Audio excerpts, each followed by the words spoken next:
आज हम सुनेंगे कहानी एकता का फल।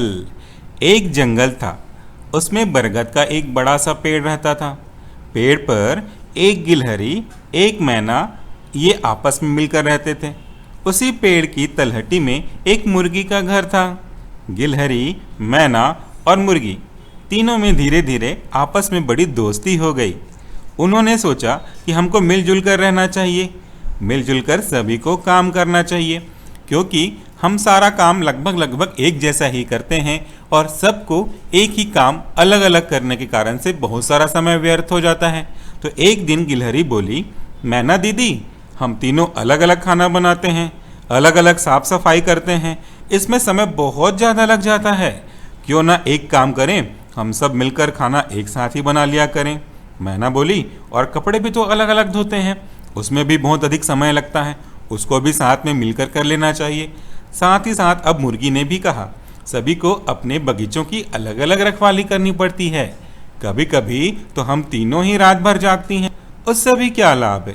तीनों ने मिलकर तय किया कि गिलहरी खाना बनाएगी, मैना सबके कपड़े धोएंगी और मुर्गी बागवानी करेगी और बगीचों की रखवाली करेगी। गिलहरी ने रसोई का काम बहुत अच्छे से संभाल लिया। वह बड़ी फुर्ती से जाती, तरह तरह की सब्जी तोड़ लाती और फल लाती, फूली हुई गोल गोल चपाती भी बनाती और सब आपस में मिलकर मजे से खाते। मैना सभी के कपड़ों की गठरी बांध लेती थी। वह उसे पंजों में दबाकर नदी के किनारे ले जाती, साबुन लगाती और कपड़े रगड़ती, चोंच में कपड़ा दबाकर नदी से धो लाती थी। तो इस तरीके से काम बहुत आसानी से और बड़ी सरलता से होने लगा। मुर्गी रानी बगीचे में पानी लगाती थी, निराई गुड़ाई करती थी, बगीचे में तरह तरह के फल फूल बोती। कुछ ही दिनों में ये बगीचा फूलों से भर गया, महकने लगा, खुशबू चारों तरफ फैलने लगी, तरह तरह की सब्जियां और फल भी उगने लगे। उन्हीं फल और सब्जियों को यूज़ करते हुए गिलहरी खाना बनाया करती थी। अब गिलहरी, मैना और मुर्गी, इन तीनों के पास समय भी बच जाया करता था। समय बचने के साथ साथ कम मेहनत में ही उनका सारा काम बड़ी अच्छे तरीके से हो जाया करता था। इससे उनकी शक्ति भी कम खर्च होने लगी। शेष बचे हुए समय में तीनों ही सहेलियां आपस में बैठकर पेड़ के नीचे गपशप पारा करती थीं। एक दिन तीनों बैठे बैठे मूंगफलियां खा रही थीं।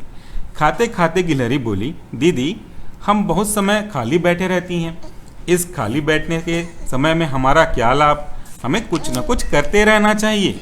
मैना बोली, हाँ दीदी, आप तो बिल्कुल सही कह रही हो, हम अपना काम तो कर ही रहे हैं, लेकिन महान तो वही है जो अपने काम के साथ साथ दूसरों की भलाई के लिए भी कुछ काम करे।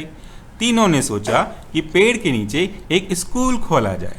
कोयल कूकू करके कहानी सुनाएगी, कूकू करके पाठ पढ़ाएगी, और कोयल जब आ गई तो कोयल ने ये सूचना अपनी मीठी आवाज़ में सबको सुना दी। दूसरे ही दिन से चींटी, कोयल, चिड़िया आदि के बहुत से बच्चे पढ़ने आने लगे।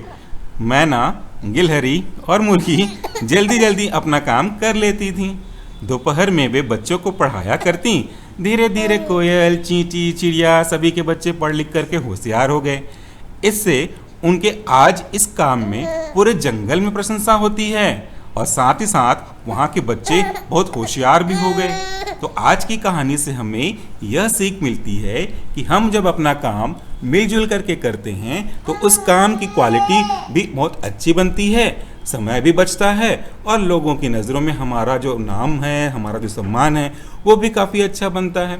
तो आज की कहानी हमें यही सीख देती है कि हम एक साथ मिलजुल करके रहें, मिल बांट करके काम करें। हमारे घर में बहुत से काम हैं, सारे काम एक व्यक्ति की जिम्मेदारी तो होती नहीं है।